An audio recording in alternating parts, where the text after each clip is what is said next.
مہمان خصوصی پروفیسر فتح محمد ملک صاحب، صاحب صدر محترم افتخار عارف صاحب اور جناب الشیخ الجامعہ ڈاکٹر ضیاء القیوم صاحب زیب نشست ہو چکے ہیں۔ تمام حاضرین کرام سے درخواست ہے کہ قومی ترانے کے احترام میں کھڑے ہو جائیں۔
آج کی یہ عظیم الشان 2 روزہ بین الاقوامی کانفرنس اقبال کی فکری و فنی افاقیت کے عنوان سے جناب شیخ الجامعہ پروفیسر ڈاکٹر جناب ضیاء القیوم صاحب کی سرپرستی میں منعقد کی جا رہی ہے۔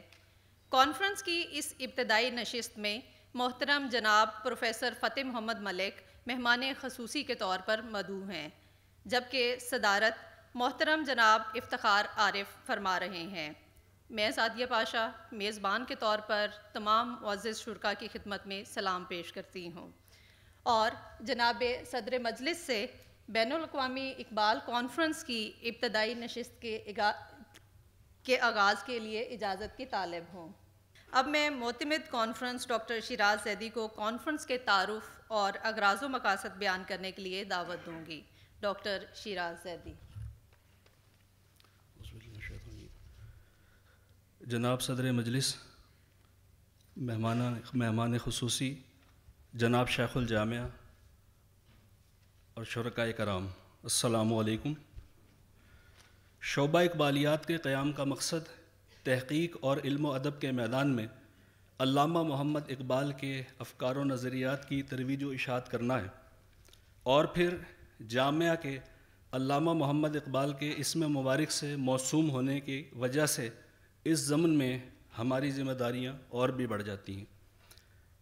ہم نے اپنی ان ذمہ داریوں کو محسوس کرتے ہوئے 2 روزہ بین الاقوامی کانفرنس کے انعقاد کا ارادہ کیا تاکہ علامہ موصوف کے محققین اور طلباء کو دنیائے علم و ادب سے دعوت دے کر یکجا کیا جائے اور تبادلہ خیال کی فضا مہیا کی جائے، تاکہ عہد حاضر میں علامہ اقبال کی تعلیمات کی جدید تعبیرات و تشریحات کے ذریعے من حیث ملت اپنے قومی اور بین الاقوامی فرائض کا ادراک کیا جا سکے۔ ماہرین کی مشاورت سے کانفرنس کا عنوان اقبال کی فکری و فنی آفاقیت طے کیا گیا، جسے بعد ازاں بنیادی مجلس مشاورت کی تائید حاصل ہوئی۔ ہمیں کانفرنس کے لیے 150 سے زائد ملخص موصول ہوئے، جنہیں ماہرین کی ایک موقر مجلس نے پرکھا اور منتخب کیا۔ آج ہم اللہ تعالیٰ کے فضل و کرم اور جناب شیخ الجامعہ کی خصوصی شفقت اور سرپرستی کی بدولت اس عظیم الشان کانفرنس کے انعقاد کو ممکن بنا پائے ہیں۔ ہم نے قومی اور بین الاقوامی محققین کو افکار و نظریات اقبال کی تفہیم کے لیے ایک بڑا پلیٹ فارم مہیا کر دیا ہے۔ انشاءاللہ امید ہے ہماری یہ مساعی شرف پذیرائی حاصل کریں گی اور ہم آئندہ بھی اس سلسلے کو جاری رکھیں گے، کیونکہ اقبالیات کے طالب علم کی حیثیت سے میں یہ سمجھتا ہوں کہ ہمیں اقبال کو سمجھنے کے لیے ابھی بہت زیادہ تگ و دو، جد و جہد اور وسعت نظر کی ضرورت ہے۔ تنگ دامانی وقت کے پیش نظر اختصار کو ملحوظ رکھتے ہوئے میں اپنی گزارشات کو اقبال کے اس آفاقی پیام کے ساتھ سمیٹ کر اجازت چاہوں گا۔ جو تھا نہیں ہے، جو ہے نہ ہوگا، یہی ہے ایک حرف مہر مانا۔ جو تھا نہیں ہے، جو ہے نہ ہوگا، یہی ہے ایک حرف مہر مانا۔ قریب تر ہے نمود جس کی، اسی کا مشتاق ہے زمانہ. شکریہ.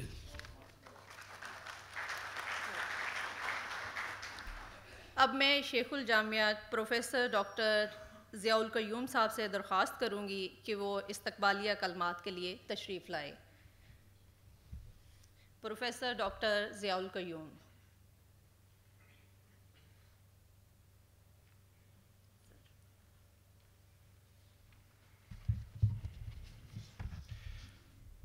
بسم اللہ الرحمن الرحیم. محترم مہمان خصوصی فتح محمد ملک صاحب، صدر مجلس بہت قابل احترام محترم افتخار عارف صاحب، مہمانان گرامی، delegates from with in Pakistan and abroad,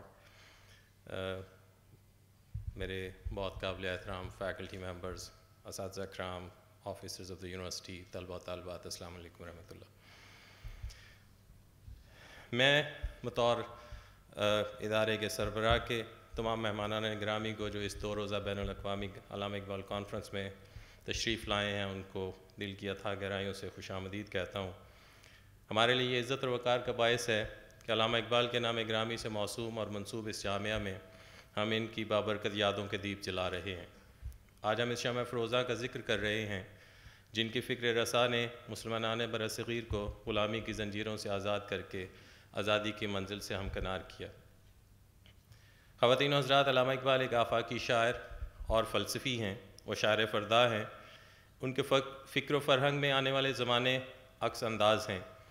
انہوں نے اپنے شعر و سخن میں عالم انسانیت کو زندگی اور اس کے مختلف اور متنوع رنگوں سے اکتساب فیض کا جو درس دیا ہے وہ زندگی آمیز بھی ہے اور زندگی آموز بھی.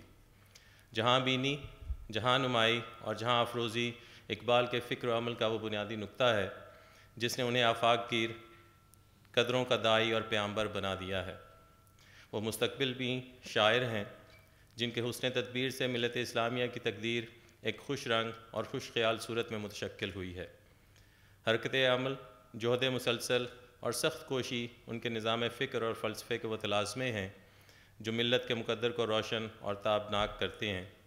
سامعین محترم، علامہ اقبال نے نہ صرف تخلیق پاکستان کا خواب دیکھا بلکہ ان کے آئینہ ادراک میں مسلم نشاط ثانیہ اور نظام عالم کے خوش کن اور خوش رنگ پھول بھی کھلتے رہے.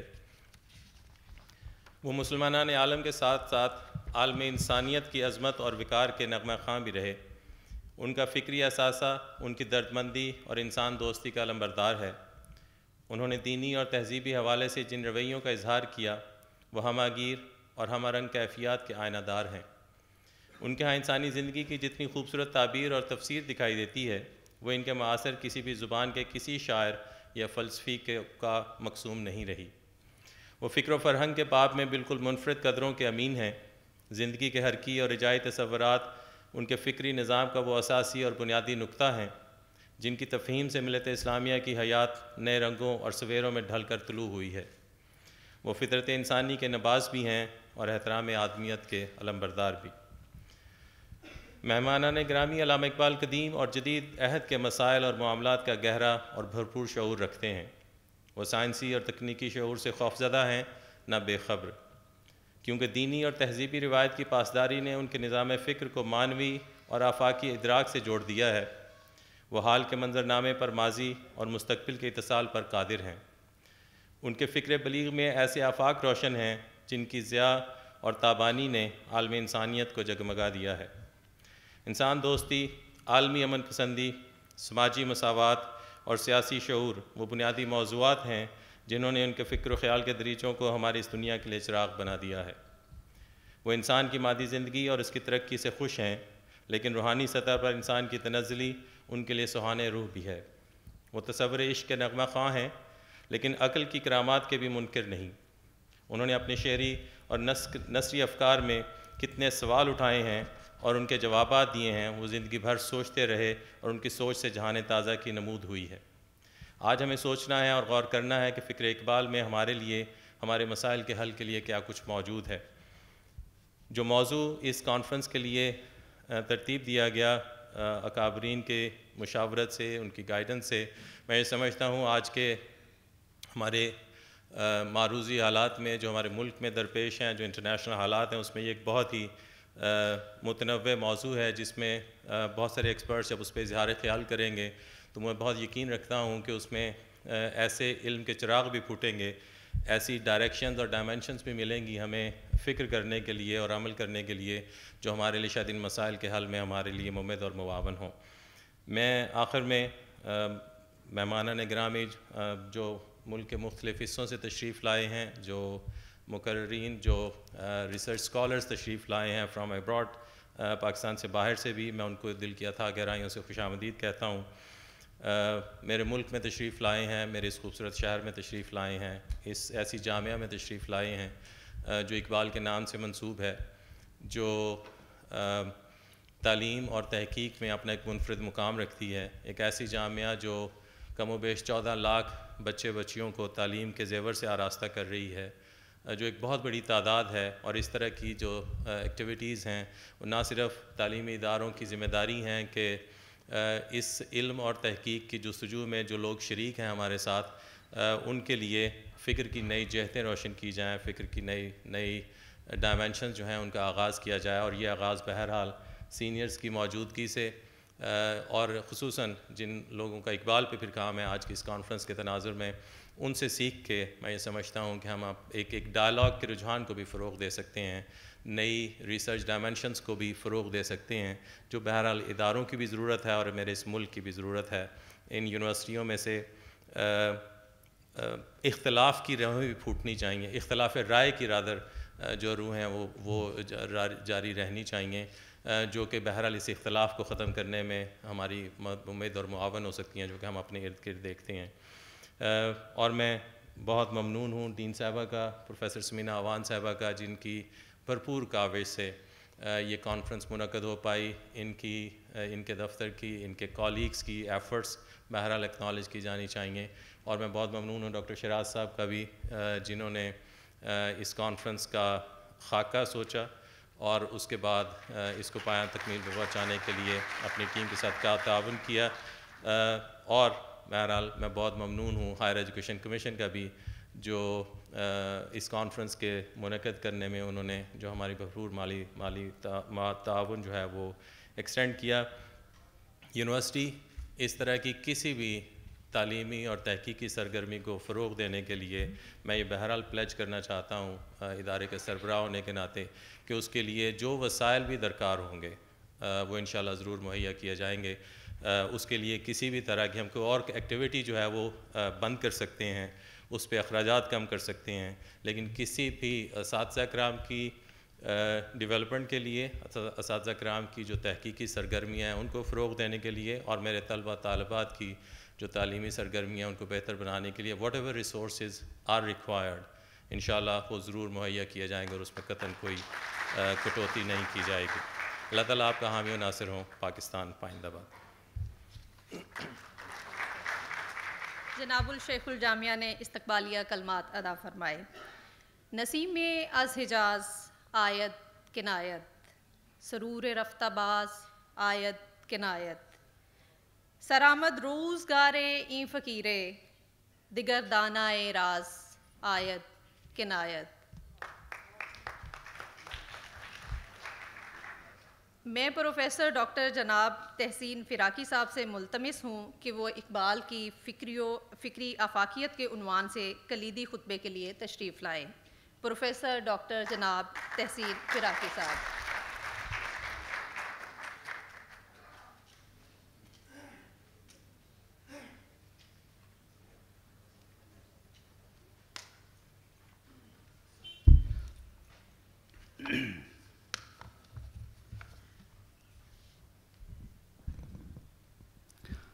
بسم اللہ الرحمن الرحیم۔ جناب صدر مجلس افتخار عارف صاحب، مہمان خصوصی پروفیسر فتح محمد ملک صاحب، جناب وائس چانسلر جناب ضیاء القیوم صاحب، اساتذہ کرام، طلباء و طالبات، یہ میرے لیے بہت ہی اعزاز کی بات ہے کہ مجھے آپ خواتین و حضرات سے گفتگو کی سعادت حاصل ہو رہی ہے۔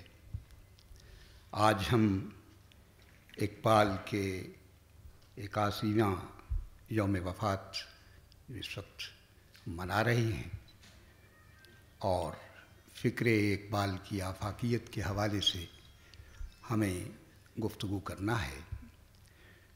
حقیقت یہ ہے کہ میں یہ محسوس کرتا ہوں کہ بساط عالم پر حضرت علامہ کا ظہور جو ہے وہ کسی عطیہ الہی سے کم نہ تھا۔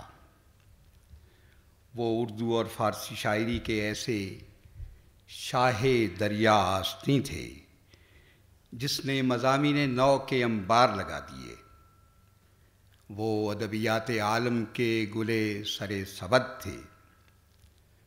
ادب عالیہ کے اس میر نجات نقشبند نے ہمارے لیے فکر کا ایک ایسا نامختتم خزانہ چھوڑا ہے جو خرچ تو ہوگا، ختم نہ ہوگا۔ ایک ایسا نادر الوجود شاعر جس کے ساتھ ایک نہیں کئی زندگیاں گزاری جا سکتی ہیں۔ ایک ایسا عالم جس کے اندر بہت سے عالم جمع ہو گئے تھے، جس نے خود کہا تھا اے بسا شاعر کے بعد از مرگ زاد، فکر خود چشم خود بر بست و چشم ماہ کشاد، جس کے کلام کا مصدر و منبع کہیں اوپر بہت اوپر تھا، صاحب کے اس شعر کے مصداق کہ اگر کلام نہ از آسماں فرود آید، چراؤ بے ہر سخن خام در سجود آید۔ وہ طرفہ نہاد شاعر جس کو خود بھی اپنے کلام کی تہداری کا شعور اور توانا شعور تھا، اور جس نے کہا وہ حرف راز کہ مجھ کو سکھا گیا ہے جنون، خدا مجھے نفس جبرائیل دے تو کہوں۔ اور جس کا دعویٰ تھا، اور کیسا صادق دعویٰ تھا، ایک ولولائے تازہ دیا میں نے دلوں کو، لاہور سے تا خاک بخارا و Samarkand.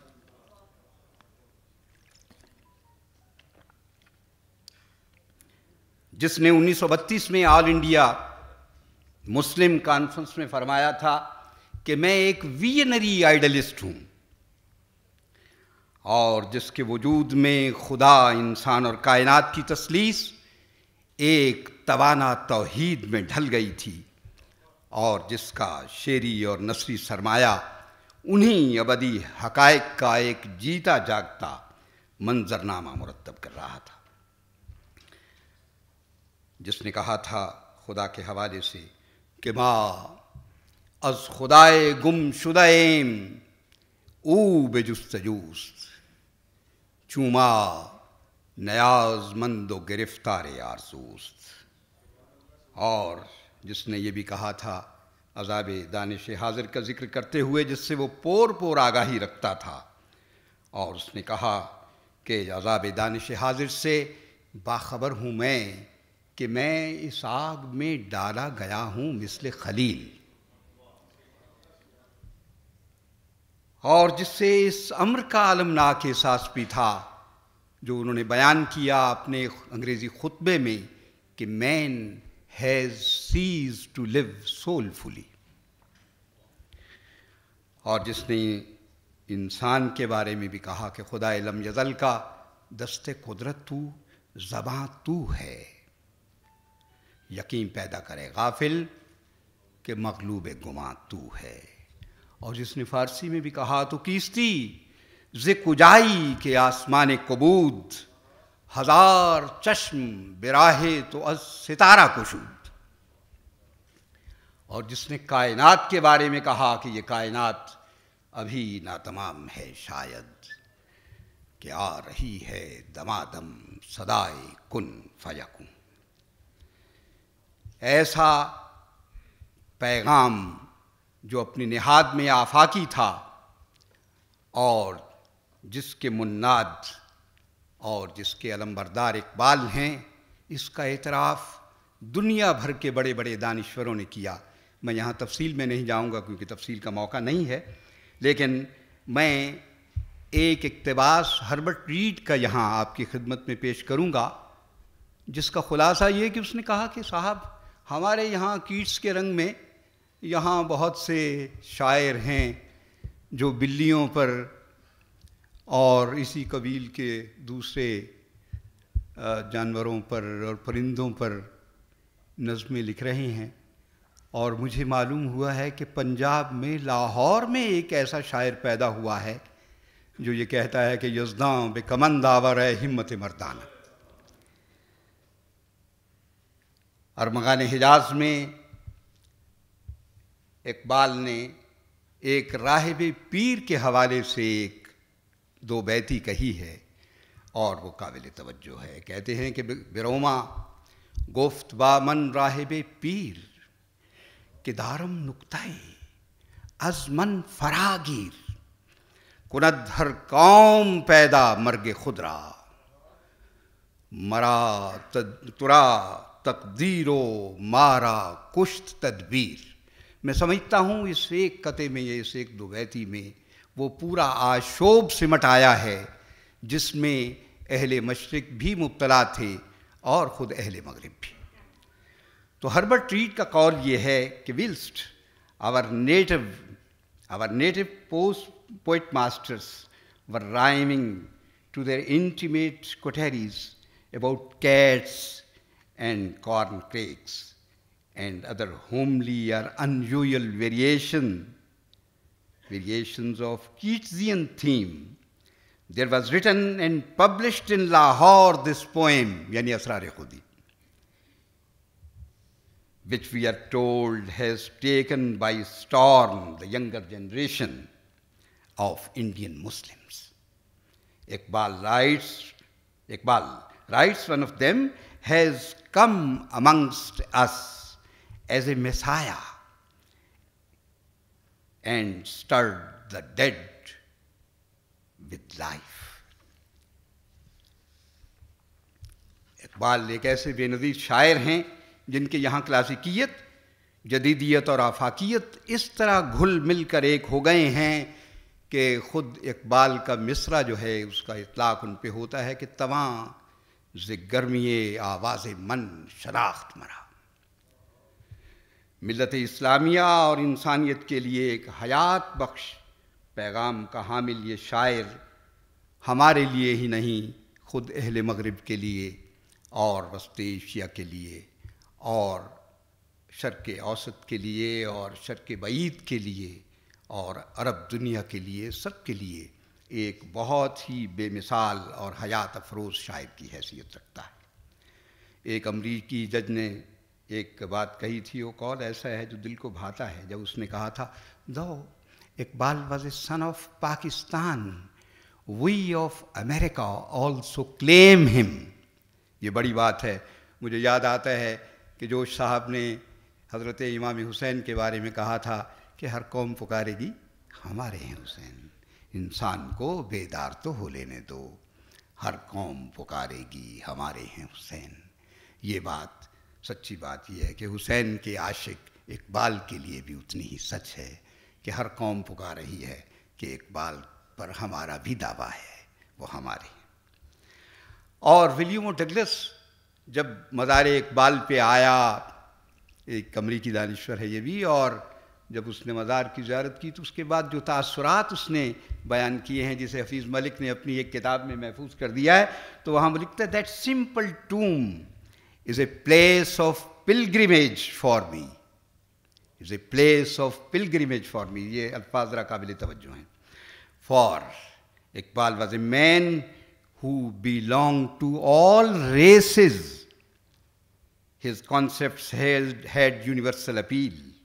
He spoke to the consciences of men of goodwill, whatever their tongue, whatever their creed. اور آپ جانتے ہیں کہ ولیم ڈگلس نے کتنی بڑی حقیقت بیان کر دی ہے۔ اقبال کا کلام اور ان کے نثری آثار اس کی زندہ اور جیگتی جاگتی برہان ہیں۔ حقیقت یہ ہے کہ کلام اقبال عالم انسانیت کی تشکیل جدید کا مظہر اور مناد ہے۔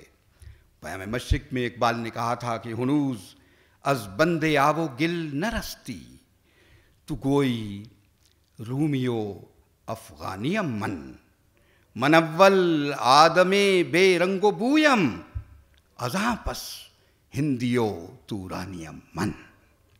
اور جس نے بانگ درا میں کہا تھا کہ ہوس نے کر دیا ہے ٹکڑے ٹکڑے نو انسان کو، اخوت کا بیاں ہو جا، محبت کی زباں ہو جا۔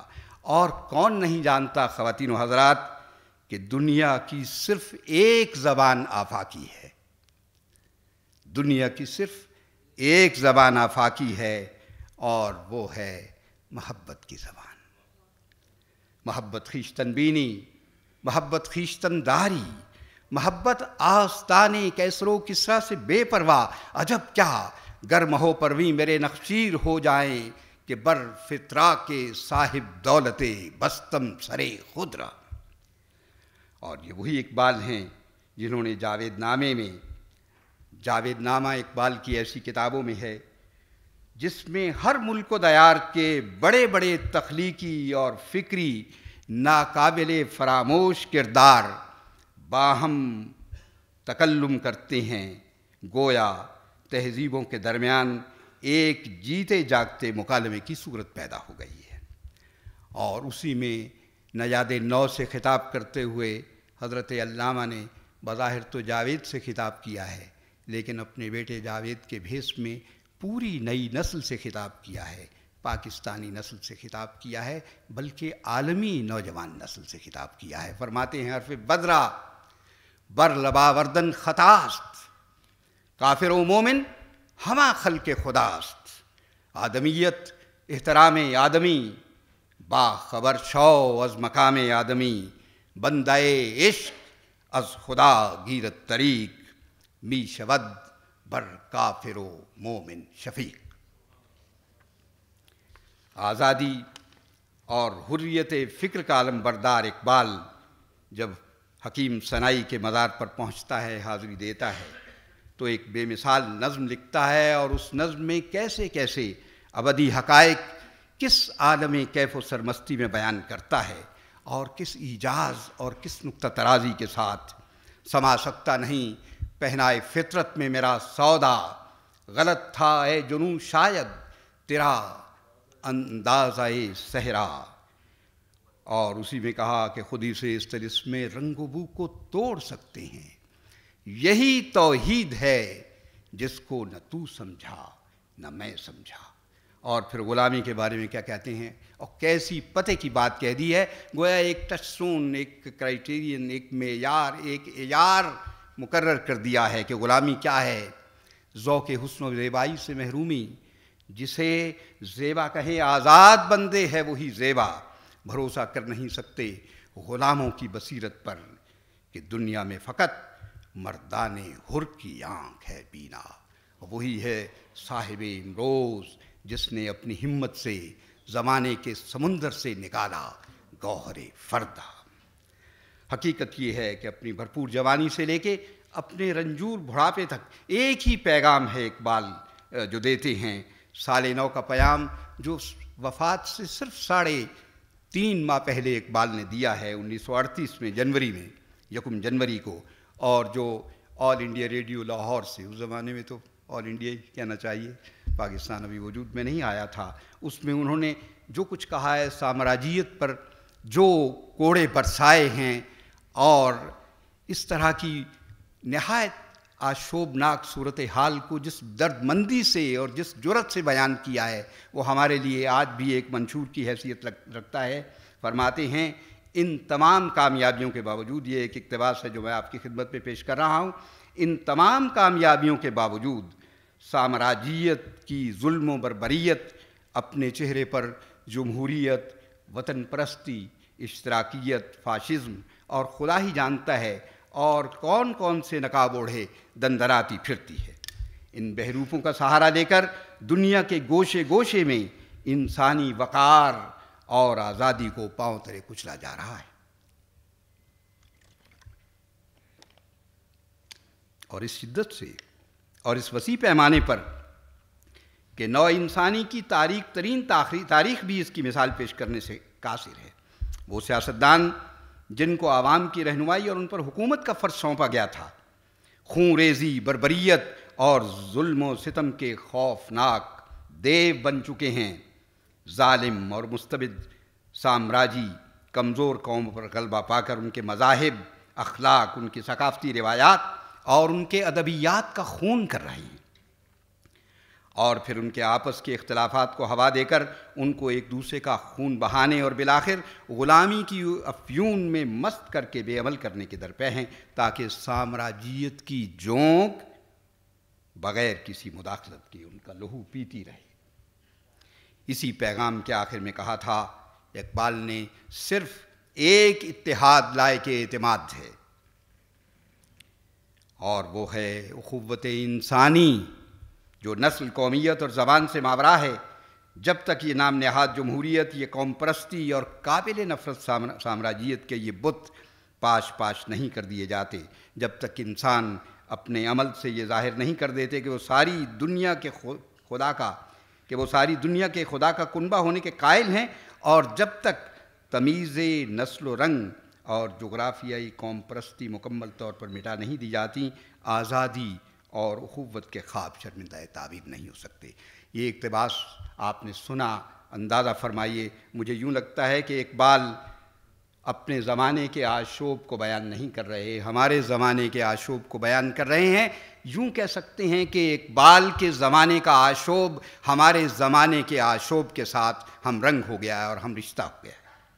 یوں لگتا ہے کہ اقبال برباد شدہ عراق، سسکتے ہوئے شام اور زخموں سے چور چور آج کے افغانستان کی داستان بیان کر رہا ہے۔ اس خون رنگ اور ہولناک صورتحال کی بازگشت جاننے کے لیے نوم چومسکی جیسے دانشوروں کی تصنیفات کا مطالعہ یقیناً اہم ہوگا۔ اقبال وطن پرستی، جولرز، ملحدانہ مادہ پرستی کے بتوں کا ابراہیم ہے۔ آپ ذرا غور فرمائیے، ارسطو جیسا بہت بے مثال فلسفی اپنی کتاب سیاسیات میں لکھتا ہے کہ غلام بھی پیدائشی ہوتے ہیں اور آقا بھی پیدائشی۔ آپ ذرا اس جملے پہ غور کیجئے۔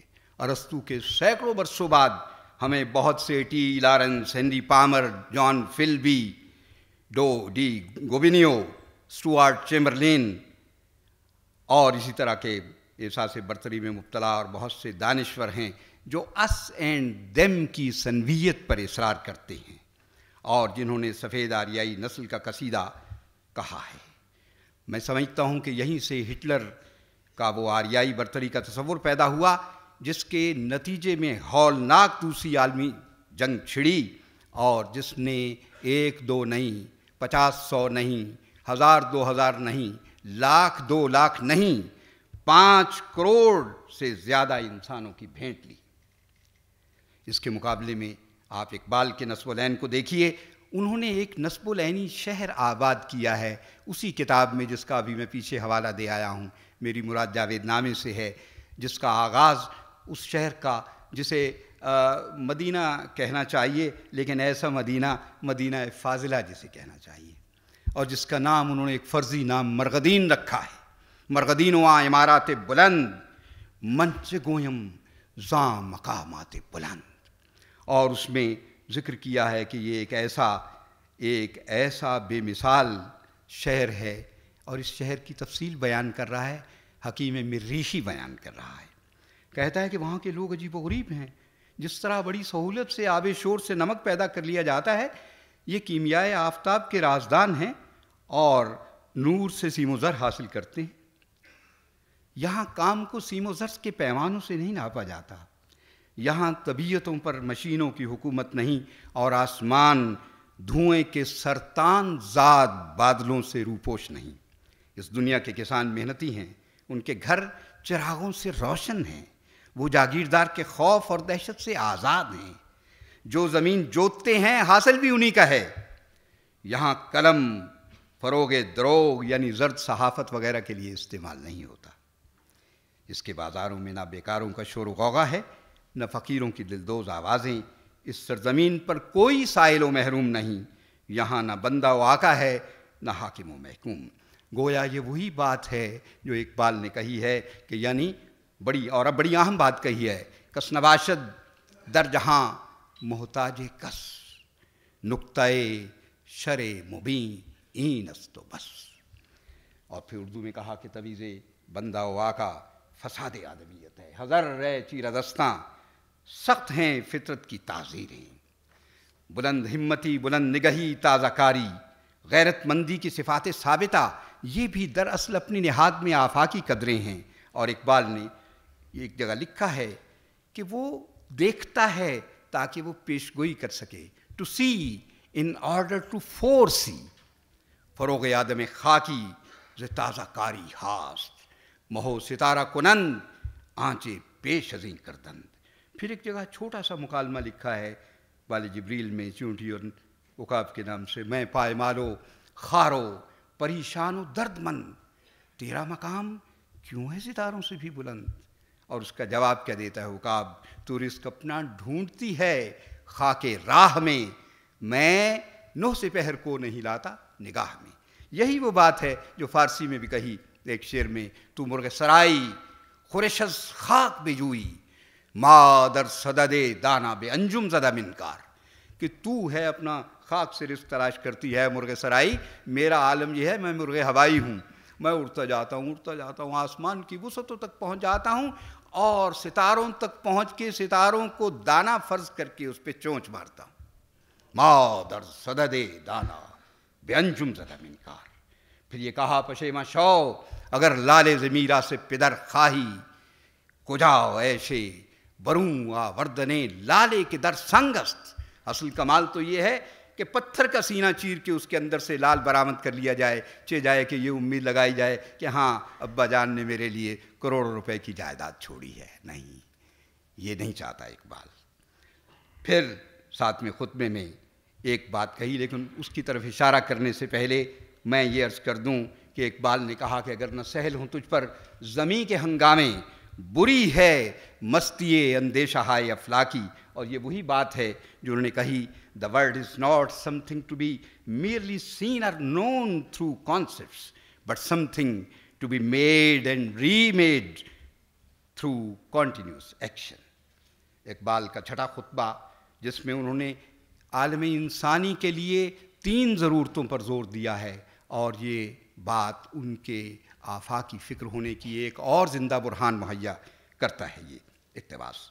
نمبر 1 کائنات کی روحانی تعبیر، نمبر 2 فرد کی روحانی آزادی، نمبر 3 وہ بنیادی اصول جن کی حیثیت آفاقی ہو۔ اقبال نے مجرد عقل کی نفی اور عشق کی ہماگیری کو بیان کیا ہے، نیز عشق اور زیرکی کے باہمی اتصال سے ہماگیر آفاقی صداقت جنم لیتی ہے، اس کی نشاندہی کی ہے، اور لکھا ہے کہ اس کے نتیجے میں نئی دنیائیں ظہور کرتی ہیں۔ عشق چوں با زیرکی ہم بر شود، نقش بندے عالم دیگر شود، خیز و نقش عالم دیگر بنے، عشق را با زیرکی آمیز دے۔ حق یہ ہے کہ اقبال نے کہیں محراب گل کی کلاه اوڑھ کر، کہیں ملا زادہ زیغم لولابی کی نقاب ڈال کر، کہیں میر نجات نقش بند کے بھیس میں، اور کہیں زندہ رود کے پیرائے میں خود شناسی اور حرکت و حرارت کا جو سبق دیا ہے، اس کی آفاقیت اور عالمگیریت میں کوئی کلام نہیں۔ موسم اچھا، پانی وافر، مٹی بھی زرخیز، جس نے اپنا کھیت نہ سینچا وہ کیسا دہقان، اپنی خودی پہچان او غافل افغان۔ عرفان ذات کا یہی سبق برنگ دیگر بھی دیا کہ کیوں گرفتار طلسم ہیج مقداری ہے تو، دیکھ تو پوشیدہ تجھ میں شوکت طوفاں بھی ہے۔ یہی سبق اس مرید ہندی کی طرح 800 برس پہلے اس کے پیر رومی نے بھی تو دیا تھا، جب انہوں نے فیہ ما فیہ میں فرمایا کہ انسان کی حیثیت ایک دیگ زریں کی ہے، اور حق یہ ہے کہ دیگ زریں میں شلغم نہیں پکائے جاتے، دیگ زریں میں شلغم نہیں پکائے جاتے۔ اقبال نے ایک عرصہ پہلے کہا تھا، کلندریموں کرامات ما جہاں بینیس زما نگاہ طلب کیمیا چمی جوئی. کیا عہد موجود کی تہذیبی میں مائیگی اور فکری افلاس کی اس ہمت شکن فضا میں ہم اقبال کی کلندرانہ جہاں بینی سے فیض اندوز ہونے کے لیے آمادہ ہیں اور ان کے آفاقی تصورات سے روشنی و گرمی حاصل کرنے کا سر و سامان کر سکتے ہیں؟ کیوں نہیں؟ مگر یہ اسی صورت میں ممکن ہے کہ ہم اپنے درمیان اقبال کے وجود مسعود کا ایک زندہ و موجود حقیقت یعنی ایک لیونگ پریزنس کے طور پر ادراک کر سکیں. وہ اقبال جسے اپنے حیات آفریں اور زلزلہ بردوش افکار کی ندرت کا کلی شعور حاصل تھا اور جس نے لطافت کے درجہ کمال پر فائز آفاقی شعر کہے اور جو اپنے زندہ جاوید شعر کا کامل مصداق تھا. تیشا اگر بسنگ زد این چه مقام گفتگوست. فرہاد نے اگر پتھر پر تیشا مارا اور اس کے نتیجے میں نام نہاد جوئے شیر جاری کر دی تو کون سا ایسا کمال کیا اس نے؟ کوئی کمال نہیں ہے. کمال تو عشق کا ہے کہ عشق بدوش می کشد این ہما کو حسار رہا. عشق کو دیکھو کہ اس نے اپنے کاندھوں پر تمام کائنات کے پہاڑوں کو لاد رکھا ہے. یہ ہے عشق، اس کی معنویت اور اس کی آفاقیت. بہت بہت شکریہ. والسلام. پروفیسر ڈاکٹر جناب تحسین فراقی بلیغ خطبہ ارشاد فرما رہے تھے. اب میں پروفیسر ڈاکٹر جناب معین الدین عقیل صاحب سے ملتمس ہوں کہ وہ مطالعہ اقبال کا عالمی تناظر 9/11 کے بعد کے موضوع پر دوسرے کلیدی خطبے کے لیے تشریف لائیں. ڈاکٹر جناب معین الدین عقیل صاحب.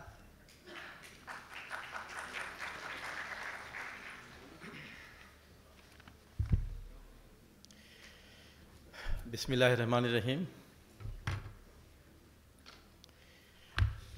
حضرات شہ نشین، صدر محترم افتخار عارف صاحب، مہمان خصوصی فتح محمد ملک صاحب، شیخ الجامعہ ضیاء القیوم صاحب، خواتین و حضرات، میری معروضات کا موضوع فکر اقبال کی معنویت، اور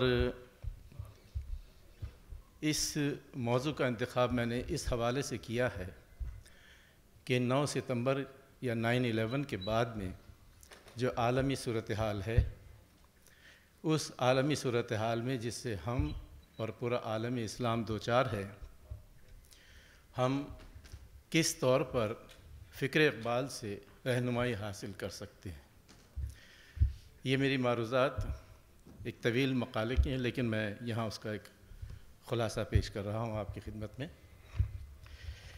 آج ہمارا کوئی قومی، سیاسی یا معاشی مسئلہ ہو یا وسیع تر تناظر میں چاہے علمی و تہذیبی مسئلہ ہی کیوں نہ ہو، اس کا سلسلہ اب 9 ستمبر 2001 سے ملنے لگا ہے. تو اس طرح عصر حاضر ہمارے لیے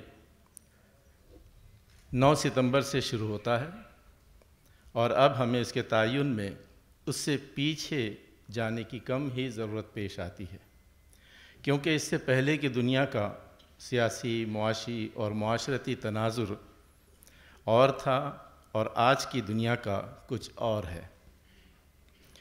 اب مسئلہ یہ ہے کہ آج اس زیر بحث موضوع کے تحت، جس میں فکر اقبال بھی بطور بنیاد موجود ہو، تو کون سے معاملات اور مسائل ہیں جن کا تعین ضروری ہو جاتا ہے. اگر فکر اقبال کو ایک بنیاد قرار دیا جائے تو گویا وہ تمام نسبتیں جو اقبال سے وابستہ ہیں وہ ہمارے پیش نظر آ جائیں گی، جیسے ہمارا مسلمان ہونا یا عقیدے یا نظریے کی بنیاد کا اسلام پر منحصر ہونا، اور مخاطبت میں عالم اسلام اور اس سے بڑھ کر عالم انسانیت کا شامل ہونا. یہ سب وہ موضوعات ہیں جو 9 ستمبر کے بعد ایک اور صورت میں اور حالیہ تناظر میں ہمارے لیے سوچ اور فکر کے اور احساسات و تجربات کے نئے در وا کر رہے ہیں۔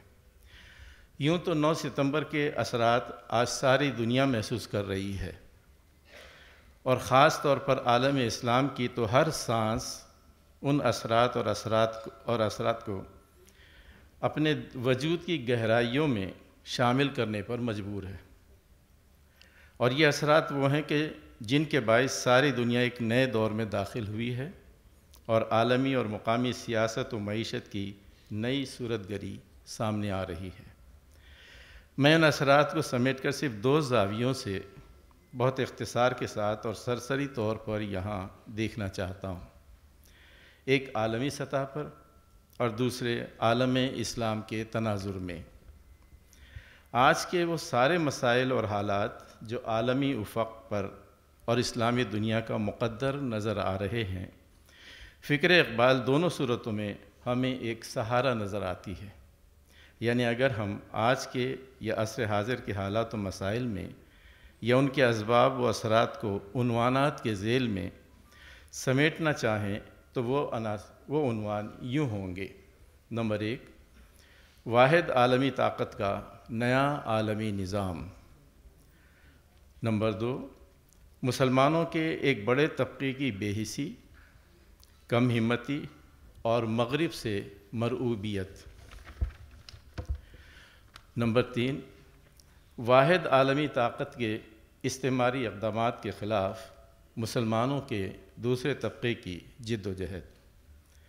یہ تینوں عنوانات اقبال کے محبوب موضوعات ہیں جن پر اقبال نے تحریر و تقریر میں اور ان سے بڑھ کر اپنی شاعری میں اپنی فکر کا نچوڑ پیش کر دیا ہے۔ یہاں بے حد اختصار سے ہم ان عنوانات یا موضوعات کے تعلق سے فکر اقبال کا جائزہ لیتے ہیں کہ ہمارے لیے کس طرح عصر حاضر کے ان معاملات و مسائل سے مکالمہ یا سامنا ممکن ہے۔ آج دنیا بھر میں اور بالخصوص عالم اسلام میں امریکہ جس طرح اپنے استعماری عزائم کے ساتھ در آیا ہے اور عراق اور افغانستان یا اس کی سرپرستی میں اسرائیل، فلسطین، لبنان اور شام میں دست انداز ہے، یہ صورتحال نئی نہیں، کچھ اور حوالوں سے اقبال کے دور میں بھی پیدا ہو چکی تھی، اور اس کو دیکھتے ہوئے اقبال اپنی دور رس نگاہوں سے مستقبل کا منظر خوب اچھی طرح دیکھ رہے تھے۔ آج امریکی دراندازی کی صورتحال میں اقوام متحدہ جس طرح امریکہ کے ہاتھوں یرغمال بنی ہوئی ہے اور ویٹو کا استعمال یا اختیار جس طرح ظالمانہ کردار ادا کرتا رہا ہے اور عالمی سطح پر ناانصافی کو برقرار رکھنے کا باعث بن رہا ہے، یہ سب اقبال کی نگاہ دوربین اس وقت بھی دیکھ رہی تھی۔ چنانچہ اقوام متحدہ کے قیام ہی پر انہوں نے جو کچھ کہا تھا وہ اس کے ہمیشہ کے کردار اور رویے کو دیکھتے ہوئے آج اور زیادہ حقیقت پسندانہ اور بصیرت افروز لگتا ہے۔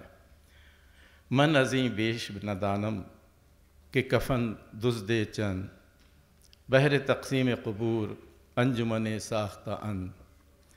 یہ صورتحال جو اقبال کے زمانے میں اقبال کو نظر آ رہی تھی، آج اس سے کہیں زیادہ افسوسناک بلکہ المناک ہے۔ آج یہ سب کچھ آج کی واحد عالمی طاقت کی جانب سے سارے عالم انسانیت کو اپنا دست نگر اور مطیع و فرما بردار بنانے کے لیے اپنے نئے عالمی نظام کی تشکیل کے لیے ہو رہا ہے۔ اقبال اپنے زمانے کے حالات اور المیوں کو دیکھتے ہوئے ان کا مقابلہ کرنے کے لیے فکری اور عملی دونوں سطحوں پر ایک نئے عالمی نظام کی تشکیل کی بابت خود بھی سوچ رہے تھے۔ وہ اپنے اس نظام میں مغربی قوتوں کے مقابلے میں مشرق کو متحد اور توانا دیکھنا چاہتے تھے۔ اس مقصد کے لیے وہ مسلمانوں کے معاشرے میں مغرب کی حکمت و فکر کا، اس کے الہادی فلسفے اور مادیت پرستی کا مقابلہ کرنے کی خاطر مسلمانوں کو ان تصورات کا سامنا کرنے کے قابل بنانے کے لیے اسلامی فکر کی تشکیل جدید کی بابت کوشاں اور سرگرم رہے اور تازہ تر مسائل اور معاملات کی روشنی میں اجتہاد کو ضروری سمجھ رہے تھے۔ اقبال کے عہد میں حالات ایسے تھے کہ ان کو کوئی اور علاج سوائے اس کے کہ ایک نیا نظام عالم تشکیل دیا جائے نہیں سوچتا تھا۔ ان کے دور میں اشتراکیت اور سرمایہ داری دونوں ہی پر مبنی نظام دنیا پر چھائے ہوئے تھے، لیکن دونوں ہی ان کے خیال میں ناکام نظام حیات تھے اور دونوں ہی کی ناکامی ان پر آشکار تھی۔ ان دونوں کے مقابلے میں اقبال ایک نئے نظام عالم کی تشکیل کو ان کا تدارک سمجھتے تھے، لیکن ان کے خیال میں یہ اسی وقت ممکن ہے جب اس کی بنیاد حق و انصاف اور مساوات انسانی پر قائم ہو۔ وہ سمجھتے تھے کہ پوری عالم انسانیت اللہ کا کنبہ ہے، اس لیے انسان دنیا میں اسی وقت اپنے وجود کا حق ادا کر سکتا ہے جب وہ باہمی عزت و احترام کو اہمیت دے۔ آج امریکہ کی طرح خود اقبال ایک نیا عالمی نظام تشکیل دینے کے خواہش مند تھے، لیکن ان کے خیال میں احترام آدمیت کے بغیر یہ ممکن نہیں، اور احترام آدمیت کے تصور میں وہ سب کچھ موجود ہے جو پرامن بقائے باہمی کے حامل معاشرے کی ضرورت اور انسانی سکون و ترقی کی بنیاد ہے۔ امریکہ کے نئے عالمی نظام کی بنیاد آج اس کے رویے سے عیاں ہے، اور اس کا اظہار عراق اور افغانستان اور شام و فلسطین وغیرہ میں کھل کر سامنے آ رہا ہے، جبکہ اقبال کا نظام عالم احترام آدمیت یا انصاف و مساوات کے بغیر ممکن نہیں۔ اس نظام عالم کے تحت اقبال مشرق خصوصاً مشرقی مسلمان ملکوں کا ایک اتحاد تشکیل دینے کے خواہاں تھے، جس کا مرکز ان کے خیال میں تہران ہو سکتا تھا۔ تہران ہو کر عالم مشرق کا جنیوا شاید کرۂ ارض کی تقدیر بدل جائے۔ 9 ستمبر کے بعد یا اس کے آس پاس امریکہ کے اختیار کردہ نئے عالمی نظام کے تصور کا جواب اقبال کا یہ نیا نظام عالم ہو سکتا ہے، جو کمزور اور نہتے عوام کے لیے عزم و حوصلے کا پیغام بھی ہے، اور خصوصاً اس صورت میں کہ جب ان پسماندہ اقوام میں مایوسی یا مروبیت کا دورہ ہو۔ تو اقبال کی فکر مغربی استعمار کے مقابلے میں حوصلے اور ہمت اور اپنی توانائیوں اور خودی سے آشنائی کا درس بھی دیتی ہے۔ مروبیت ایک لحاظ سے غلامانہ ذہنیت اور احساس کمتری کا مظہر یا ثبوت ہے، اور غلامی اقبال کی نظر میں چاہے وہ کسی نوعیت کی ہو سب سے زیادہ شرمناک حالت ہے۔ اقبال سمجھتے تھے کہ یہ اسلامی ہے جو ایک نیا متوازی عالمی نظام دے سکتا ہے۔ اس لحاظ سے زندگی اور معاشرے میں اسلام کا مکمل نفوذ اور اسلام کی تعلیمات پر عمل اس نئے نظام کے قیام کا باعث بن سکتا ہے۔ اقبال کو کامل یقین تھا کہ چاہے ان فرسودہ نظاموں سے نجات ہو یا استعمار اور مغربیت سے آزادی، اقبال ان سب کے لیے ایک نئے نظام عالم کی تشکیل ہی کو لازم سمجھتے اور سمجھاتے رہے۔ چنانچہ اس جانب پیش رفت کرتے ہوئے انہوں نے اولاً ہندوستان میں ایک آزاد اسلامی مملکت کا تصور پیش کیا تھا، لیکن یہ صرف برعظیم پاک و ہند کے مسلمانوں کے اس وقت کے مسائل کا ایک حل تھا، جسے اس وقت اقبال ضروری سمجھ رہے تھے، جبکہ اس سے بڑھ کر وہ عالم اسلام یا اسلامی ملکوں کے اتحاد کو بھی مغربی استعمار سے نجات اور مقابلے کے لیے بنیادی اہمیت دے رہے تھے۔ اس کا ایک سدباب تو ان کی نظر میں اقوام مشرق کے اتحاد کے ذریعے ممکن تھا، تو دوسری جانب وہ عالم اسلام یا مسلمان ملکوں کے درمیان بھی ایک دولت مشترکہ کے طرز کے اتحاد کو ضروری سمجھنے لگے تھے۔ وہ چاہتے تھے کہ تمام اسلامی ممالک آزاد ہوں اور وہ اسلامی مقاصد کے لیے باہم ایک دوسرے کے ساتھ تعاون کریں۔ یہ حکومتیں ایک اس قسم کی اسلامی قومی حکومتیں ہوں گی، مگر ان کی بنیاد اخلاق و محبت اور مساوات اور باہمی احترام پر ہو، نہ کہ وہ یورپی اقوام کی طرح جارحانہ ہو، جس کا لازمی نتیجہ شہنشاہیت یا سرمایہ داری ہے۔ چونکہ فوری طور پر ایک عالمگیر اسلامی مملکت کا قیام ممکن نہیں، اس لیے دولت مشترکہ کے طرز پر وہ مسلمان ملکوں کے اتحاد کو فی الوقت مناسب سمجھ رہے تھے، اور 1924 عیسوی میں خلافت اسلامیہ کے خاتمے کے بعد تو وہ اس امکان کو مزید قوی سمجھنے لگے تھے، اور اقوام متحدہ کے قیام کے بعد ایک ایشیائی جمعیت اقوام کے قیام کی ایک امید ان میں پیدا ہو گئی تھی۔ چونکہ فوری طور پر ایک عالمگیر اسلامی مملکت کا قیام ممکن نہیں، اس لیے دولت مشترکہ کے طرز پر وہ مسلمان ملکوں کے اتحاد کو فی الوقت مناسب سمجھ رہے تھے، اور 1924 عیسوی میں خلافت اسلامیہ کے خاتمے کے بعد تو وہ اس امکان کو مزید قوی سمجھنے لگے تھے، اور اقوام متحدہ کے قیام کے بعد ایک ایشیائی جمعیت اقوام کے قیام کی ایک امید ان میں پیدا ہو گئی تھی۔ ایشیائی اقوام کے اتحاد اور اسلامی ملکوں کے اتحاد کی طرح وہ عرب مملکتوں کے ایک اتحاد یا وفاق کو بھی عرب اقوام کے لیے، جن کی اکثریت مسلمانوں پر مشتمل تھی، فائدہ مند سمجھتے تھے۔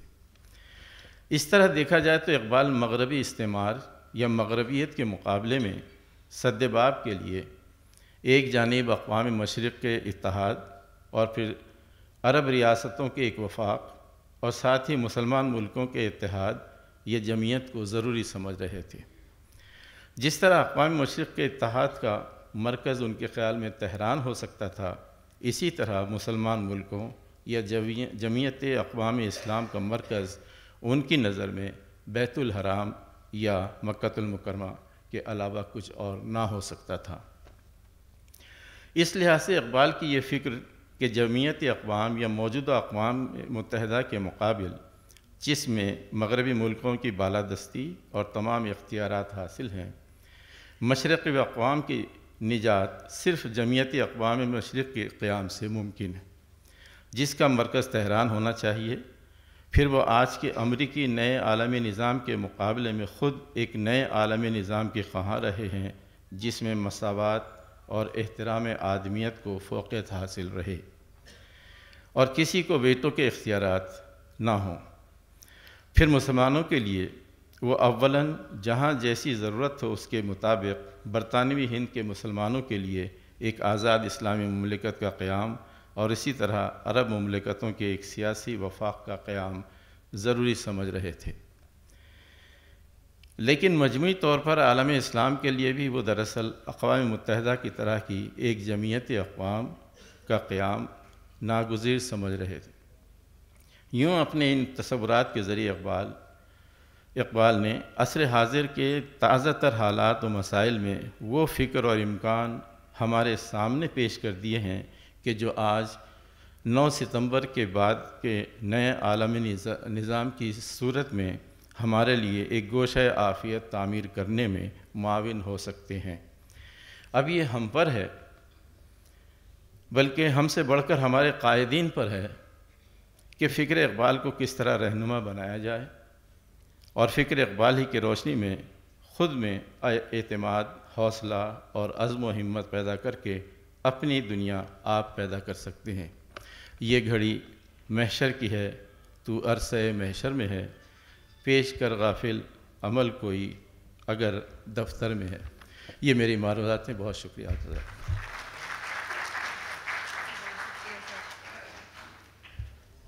اب میں محترم جناب افتخار عارف سے درخواست کروں گی کہ وہ صدارتی کلمات کے لیے تشریف لائیں۔ محترم جناب افتخار عارف صاحب۔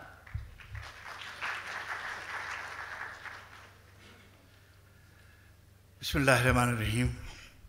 الحمدللہ کفا وسلام علی عبادہ الذین اصطفیٰ۔ گرامی مرتبت پروفیسر فتح محمد مالک، محترمہ مکرم ڈاکٹر ریاض احمد صاحب، محترمہ مکرم ڈاکٹر معین الدین عقیل، محترمہ مکرم رشید الدین ہاشمی صاحب، خواتین و حضرات، مجھ کو اقبال کے حوالے سے اتنے اکابرین تشریف فرما ہیں اس محفل میں کہ لب کشائی مشکل معلوم ہوتی ہے، مگر ایک دو باتیں تلخ صحیح مگر کہنے کی ہیں جو مجھے کہنی چاہیے۔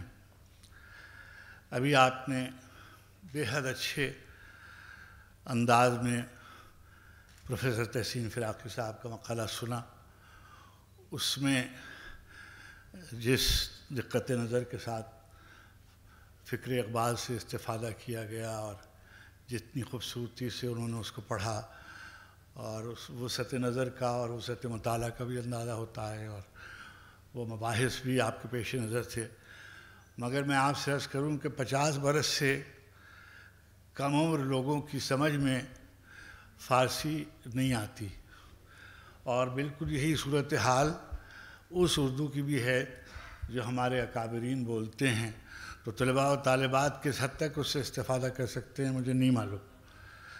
میں ایک اور بات کہنا چاہتا ہوں، یہاں اس وقت ملک کے جتنے اقبال شناس ہیں وہ یہاں تشریف فرما ہیں، شاید 2-1 لوگ ایسے ہوں گے جو اس محفل میں نہیں ہیں۔ پریشانی میری یہ ہے کہ دن بدن اقبال شناسوں کا طبقہ اور حلقہ مختصر ہوتا جا رہا ہے، اور وہ حلقہ بھی دانشگاہوں تک محدود ہو کر رہ گیا ہے۔ ہم دانشگاہوں میں اقبال کو پڑھتے ہیں، دانشگاہوں میں ان کی فکر پہ گفتگو کرتے ہیں، اور ایسا معلوم ہوتا ہے کہ جیسے اقبال جو ہیں وہ ساری دنیا پہ چھائے ہوئے ہیں، اور فکر اقبال کے جو حدود ہیں وہ دن بدن بڑھتے جا رہے ہیں۔ بہت ہی نیازمندانہ اور طالب علمانہ جسارت کروں گا کہ جو صورتحال اقبال کے زمانے میں تھی عالم اسلام کی، وہی کم و بیش آج بھی ہے۔ پہلے نوآبادیاتی نظام کا تعلق تھا، اور آج جیسا کہ ابھی استاد گرامی معین الدین عقیل صاحب نے فرمایا کہ جو 11 ستمبر کے بعد کی جو صورتحال ہے اس میں واحد استعمار کی جو چیر دستیاں ہیں وہ سب آپ کے سامنے ہیں، مگر آپ سے پوچھے اور اقبال شناسوں سے بھی یہ سوال کرنے کا ہے کہ کیا صورتحال ہے کہ کیا اقبال مسلم ملکوں میں پڑھائے جا رہے ہیں؟ یہاں تشریف فرما ہیں مصر سے آئے ہوئے دوست، یہاں تشریف فرما ہیں ترکی سے آئے ہوئے دوست، ان سے پوچھئے کہ کتنا کام ہو رہا ہے فکر اقبال کو آگے بڑھانے کا۔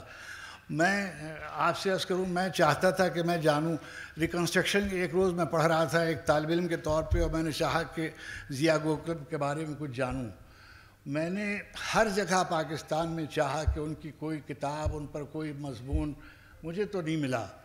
میں خلیل توقع صاحب سے گزارش کروں گا کہ میری نشاندہی کریں کہ انگریزی میں یا اردو میں کسی نے لکھا ہو کہ ان کے بارے میں کوئی 4 صفحے 5 صفحے بھی اردو میں مہیا ہوں ایک ایسے آدمی کے بارے میں جس کا اقبال نے بالخصوص تذکرہ کیا۔ بالکل یہی صورتحال عربی میں ہے۔ عربی کے اس زمانے کے، میں نے جو ریکنسٹرکشن جس زمانے میں لکھی جا رہی تھی، اقبال جو کچھ جامع ازہر میں لکھا جا رہا تھا اس سے پوری طرح واقف ہے۔ وہ فہرست موجود ہے، جن رفیع الدین ہاشمی صاحب بیٹھے ہیں یہ میری تصدیق کریں گے کہ شیخ محمد عبدہو کے شاگردوں کے جو بیانات آ رہے تھے، جو تحریریں آ رہی تھیں، اقبال اس سے کما حقہ واقف تھے اور اس سے استفادہ کر رہے تھے۔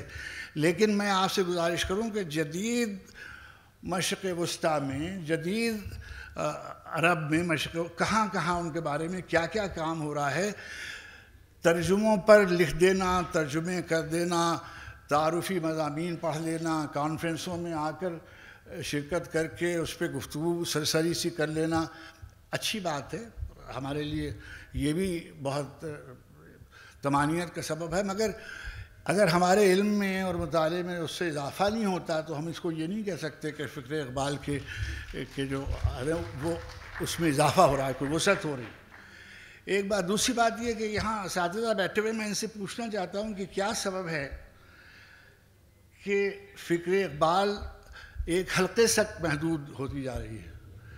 کیا سبب ہے کہ عوام الناس تک آپ کی بات نہیں پہنچتی؟ کیا سبب ہے کہ نئے لکھنے والے اقبال کے حوالے سے سامنے نہیں آ رہے ہیں؟ جتنے اقبال شناس اس وقت موجود ہیں ان میں سے شاید 2-1 آدمی ایسے ہوں گے جن کی عمر 50-60 برس سے کم ہوگی، وگرنہ سارے وہ لوگ ہیں جن کی عمریں 60 برس سے تجاوز کر وقت ہے، یہ کسی کے لیے ٹھہرتا نہیں ہے، انتظار نہیں کرتا۔ چنانچہ یہ کیا ورثہ اور وراثت چھوڑ کر جا رہے ہیں؟ محی الدین نقوی صاحب نے ابھی ہمارے قائدین کے لیے بہت ہی ایک فراخ دلی سے اور بہت ہی دردمندانہ اپیل کی کہ وہ یہ کریں اور یہ کریں۔ قائدین کا حال یہ ہے کہ وہ فکر اقبال کو محدود کرنے کے لیے کوئی حربہ استعمال کرنے سے گریز نہیں کرتے۔ اب سے چند برس پہلے پاکستان میں باہر سے ایک دباؤ آیا اور اس کے تحت باقاعدہ فکر اقبال کو محدود کرنے کے لیے اور ان کو لبرلائز کرنے کے لیے اور ان کو ایک خاص نہج پر ڈالنے کے لیے رقم بھی فراہم کی گئی اور اس کے لیے ماہرین بھی فراہم کیے گئے اور ایک ادارہ بھی قائم کیا گیا لاہور میں۔ ڈاکٹر پروین حسن صاحبہ اسی نقطۂ نظر سے امریکہ سے پاکستان برآمد کی گئی تھیں کہ فکر اقبال کو ایک خاص حد تک محدود کیا جائے اور ایک خاص نہج پہ ڈالا جائے۔ دوسری طرف جو یہاں تشریف فرما ہیں، یہاں بورڈ آف گورنرز کے ممبرز، اقبال اکیڈمی ایک ہمارے ہاں ایک ادارہ تھا، محبت کرنے والوں نے اس کو قائم کیا تھا، جاوید اقبال کی سرپرستی حاصل تھی، ڈاکٹر ممتاز حسن جیسے اس کے سرپرست تھے۔ اب صورتحال اس کی یہ ہے کہ 5 برس سے اس کے ہاں کوئی سربراہ نہیں ہے، مگر کسی کے کان پر جوں نہیں رینگتی کہ کیوں کوئی سربراہ نہیں ہے اور کیوں اس میں کام نہیں ہو رہا۔ مگر اقبال کو اداروں تک محدود کر دیا جائے یہ قوم کو زیبا نہیں ہے۔ کیا ہم پہلے تو یہ ہوتا تھا کہ ہم نے اسلام آباد میں کوئی یوم اقبال کی تقریب نہیں ہوتی تھی، ہم نے مرکزیہ اقبال کے تحت جناب مجید نظامی صاحب مرحوم اللہ ان کی مغفرت کرے، وہ واحد آدمی تھے جو بغیر کسی مفاد کے اس کا انتظام و انصرام کرتے تھے۔ وہ رخصت ہو گئے، اس کے بعد جاوید اقبال صاحب رخصت ہو گئے۔ اب آپ دیکھیں گے کہ یوم اقبال کے سلسلے میں جو رسمی گفتگو ہوتی ہے اس سے زیادہ کوئی کام نہیں ہو رہا کسی سطح کا۔ اگر ہم یہ کہیں، ہم اپنے آپ کو خوش کرنے کے لیے یہ کہیں کہ مجھے کبھی کبھی کتابیں دیکھنے کا اتفاق ہوتا ہے، 100 150 جتنا لکھا جا رہا ہے اقبال پر شاید کسی اور پر نہیں لکھا جا رہا ہوگا، مگر اتنی کم معیار کتابیں لکھی جا رہی ہیں ایک ہی دھارے پر، کلام اقبال میں یہ اور کلام اقبال میں یہ، کوئی فکر انگیز بات، کوئی نیا نکتہ، کوئی نئی نظر مجھے دیکھنے میں نہیں آتی۔ اس کے مقابلے میں مجھے یعنی بغیر خوف تردید میں آپ سے کہوں، یہاں ایرانی دوستوں کا تذکرہ ہوا اور شعر بھی پڑھے گئے، فارسی میں ان کے اوپر کام ہوا ہے اور ہو رہا ہے، پہلے بھی کام ہوتا رہا۔ میں شاید سمجھتا ہوں کہ مسلم دنیا میں ایران سے زیادہ کسی اور جگہ اقبال پر اتنا کام نہیں ہوا۔ ایک تو سبب اس کا بنیادی یہ تھا کہ کیونکہ ان کا 60% کے قریب فارسی میں ہے، اس لیے لکھا گیا، مگر فارسی میں بھی ان کی فکر پر اتنا کام نہیں ہوا جتنا فن پر ہوا۔ مثلا ریکنسٹرکشن پر میں نے اتنی چیزیں نہیں دیکھی، یا شاید اگر میں غلط نہیں ہوں اور میرا مطالعہ ظاہر ناقصی ہے، میں نے شعر پر اور بہت گفتگو دیکھی، مگر ریکنسٹرکشن پر جو ان کا ایک بنیادی کام ہے عالم اسلام کو جوڑنے کے حوالے سے، وہ میں نے نہیں دیکھا۔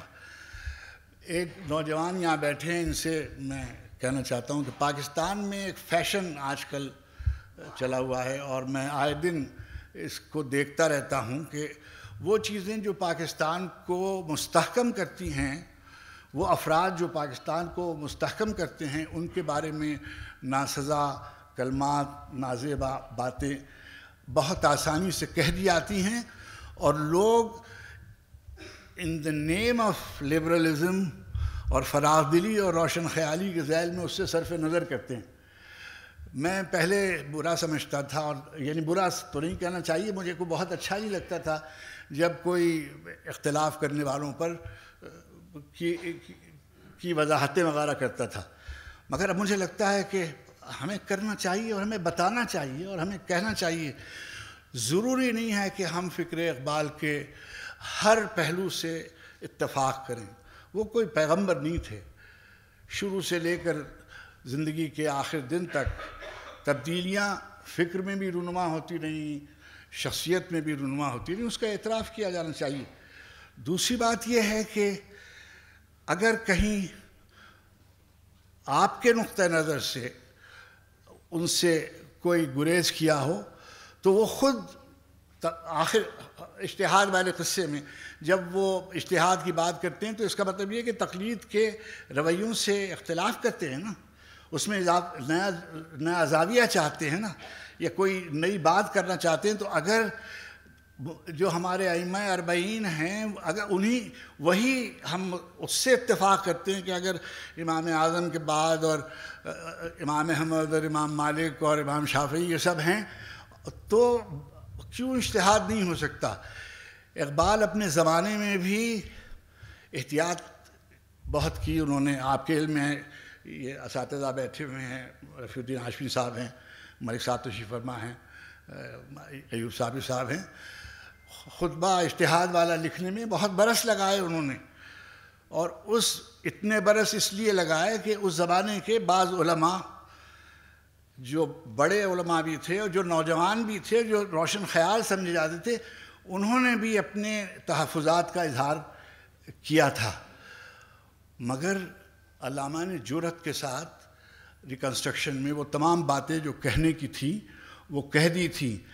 آج کل جو ہمارے علماء ہیں، میں نام ان کے نہیں لیتا، آپ خود سوچیں کیا کوئی بھی آدمی، کوئی بھی عالم دین آپ کو ایسا نظر آتا ہے جو فکر اقبال کو سمجھ سکتا ہو، وہ زبان سمجھ سکتا ہو جس میں اقبال نے گفتگو کی، شعر کی وہ فہم رکھتا ہو جو اقبال نے شعر کہے؟ کیا وہ فلسفے کی اس روایت سے واقف ہیں جو اسلام میں تھی؟ کیا وہ مغربی فلسفے سے واقف ہیں؟ ایک عالم دین آپ مجھ کو ایسا نہیں بتا سکتے پورے پاکستان ہندوستان میں جو اقبال کی مکمل تفہیم کر سکتا ہو۔ پھر کیا کریں؟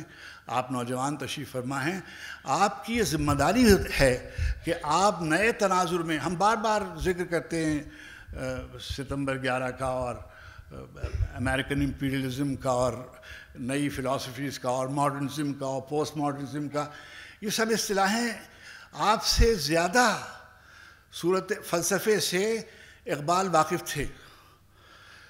جو 1938 میں رخصت سے پیشتر فلسفے کی جو آخری بڑی کتاب آئی تھی، آؤسپینسکی کی کتاب، اس پر بھی ان کا تبصرہ موجود ہے۔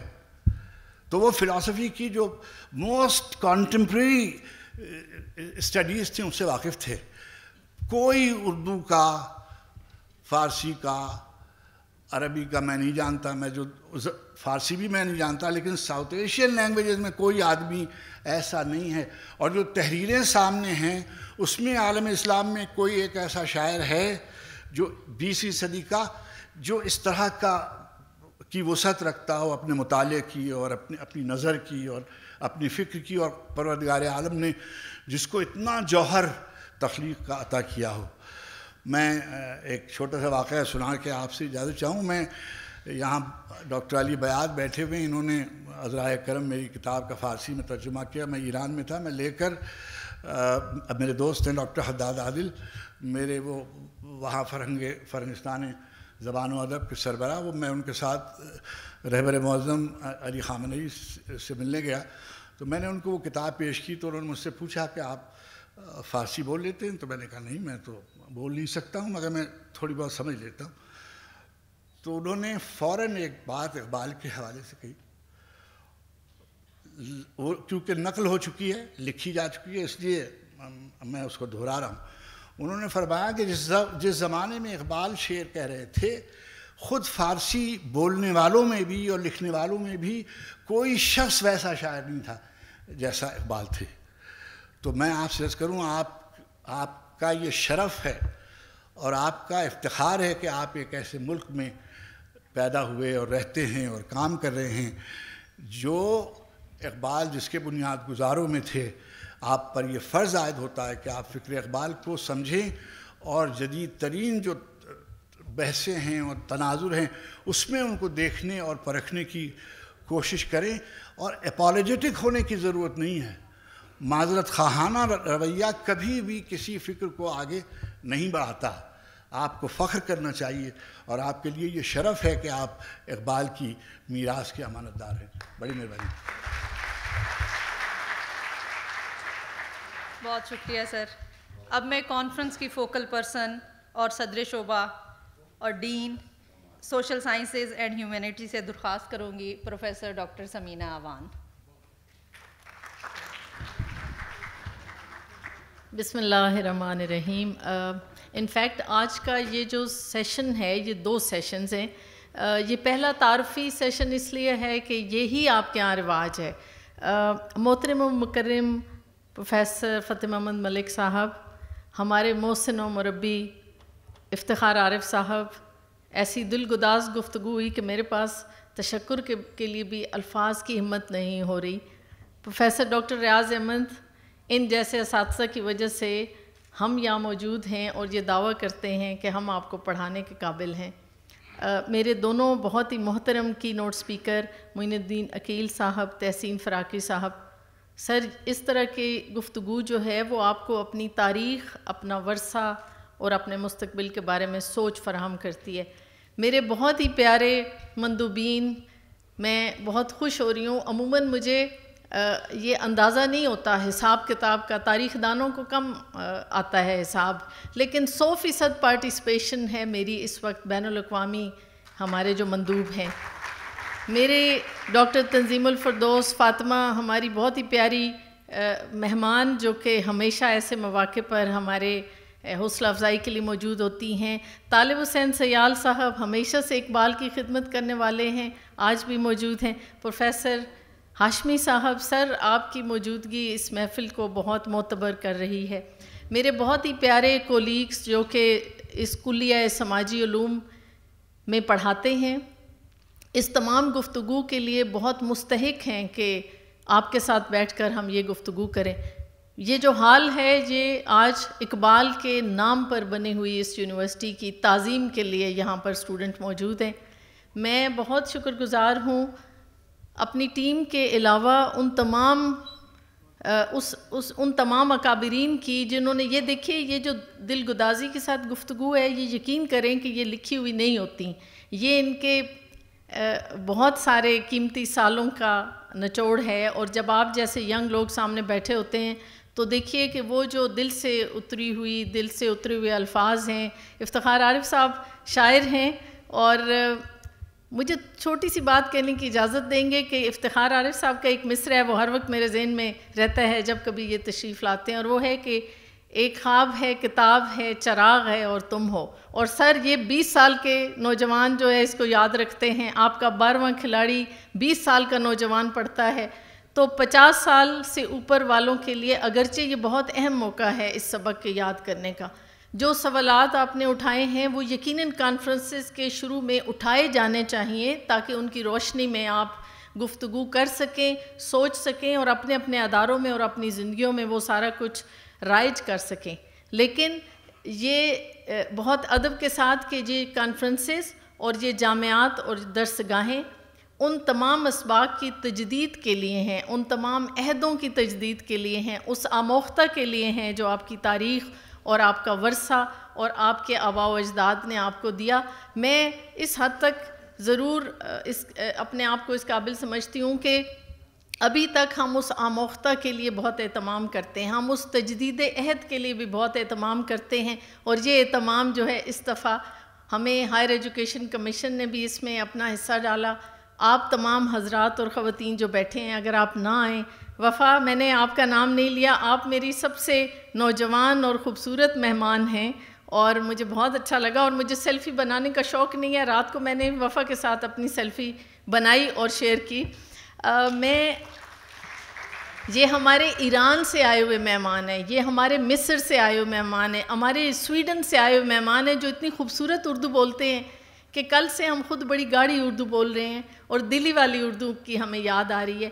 2 دن جو یہ سب لوگ یہاں موجود ہیں، میں یہ سمجھتی ہوں کہ یہ پھر ایک موقع ہے خدا کی طرف سے کہ ہم اپنے، میں پھر کہوں گی، اپنے لسانی ورثہ، اپنا تاریخی ورثہ، اپنا ثقافتی ورثہ یاد کریں، یاد کروائیں. وہ تمام خواتین و حضرات جو مختلف شہروں سے آئے، کشمیر سے آئے ہوئے میرے مہمان ہیں، بلوچستان سے آئے ہوئے ہیں، سندھ سے آئے ہوئے ہیں، فیصل آباد سے آئے ہوئے ہیں، اسلام آباد تھوڑا سا سرکاری شہر ہے، باقی تمام بہت پیارے شہروں سے آئے ہوئے لوگوں کے لیے چشم برا ہیں، اور بہت متمنی ہیں کہ یہ جو اسباق جن کی نشاندہی افتخار عارف صاحب نے کی، ان پر ہم بات کریں گے. مکالمے کا آغاز ہونا قوموں کی زندگیوں اور ان کے سانس لینے کا ثبوت ہے. آج کا یہ سیشن ہم یہاں ختم کریں گے. جو مہمان خصوصی ہیں، فتح محمد ملک صاحب، یہ تمام لوگ جو بیٹھے ہوئے ہیں، یقین کریں کہ یہ کانفرنس کی سرپرستی نہ کرتے تو میں بالکل اپنے آپ کو اس قابل نہیں سمجھتی ہوں، اور میری طرح میرے کلیہ بھی اس قابل اپنے آپ کو، ان کی مدد کے بغیر ہم نہیں کر پائے کہ آپ کو یہاں اقبال کی باتیں سنائیں. اقبال کے نام پر یونیورسٹی ہے. شیخ الجامعہ کا یہ اعزاز ہے کہ انہوں نے اس کانفرنس کے انعقاد میں جتنی ہماری رہنمائی کی، جتنا ہمیں جوش و جذبہ دیا. اور میرے اپنے کولیگز، میں کن صدور شعبہ کا شکریہ ادا کروں، وہ تمام میرے بھائی، وہ تمام میرے بچے، میری ینگ ٹیم، بہت سارے ہیں جن کا میں نام لینا چاہتی ہوں. یقین کریں کہ وہ کل شام کو بارش میں بہت سارے لوگوں کو میں نے دیکھا وہ سر پہ پلاسٹک اوڑھ کے اپنے گھروں کو جا رہے تھے. تو یہ مواقع جو ہے وہ قوموں کو متحد کرتے ہیں. میری آپ سے بالکل یہی التماس ہے، اور بہت چھوٹی سی ہے، ان اسٹوڈنٹ سے، ان مہمانوں سے جو اقبال کی بات سننے آئے. اگلا سیشن خصوصی طور پر ہم نے آپ کے لیے مرتب کیا، اس میں یہ سب لوگ گفتگو کریں گے اقبال کے بارے میں، اور ہم اور آپ سنیں گے. اور وہ تمام سوال جو کہ ابھی افتخار عارف صاحب نے اٹھائے، جو کہ سورسز کے تھے، جو کہ عوام کی دلچسپی کے تھے، جو کہ قوموں کے اور بین الاقوامی مقاصد کی ہم آہنگی نہ ہونے کے تھے، جو امت مسلمہ کو درپیش چیلنجز تھے، ان تمام کی بات کریں گے، یہ خود کریں گے. اور میں آپ کو ایک طالب علم کی حیثیت سے کہتی ہوں، تاریخ کے طالب علم کی حیثیت سے، کہ 20 سال کے بعد کتابوں میں جب آج کی ملاقات کی، آج کی تقریب کی باتیں ہوں گی تو ہم اپنے آپ کو خوش قسمت سمجھیں گے، اور ہم اپنے بچوں کو وہ کتابیں اور وہ آرٹیکلز گفٹ کر سکیں گے جس کے اندر ہماری آج کی تاریخ، آج کی ثقافت، آج کے ورثے اور آج کے بین الاقوامی حالات میں جو ہمارے اہداف ہیں اور جو آپ کے لیے اہداف ہیں. ہمیں تو 50 سال سے زیادہ ہونے کی وجہ سے یہاں تک کی شاید قافلے کی جو ہے رہنمائی دی گئی تھی. اب قافلہ آگے دیکھیے کیا کرتا ہے. بہت شکریہ. بہت شکریہ میم.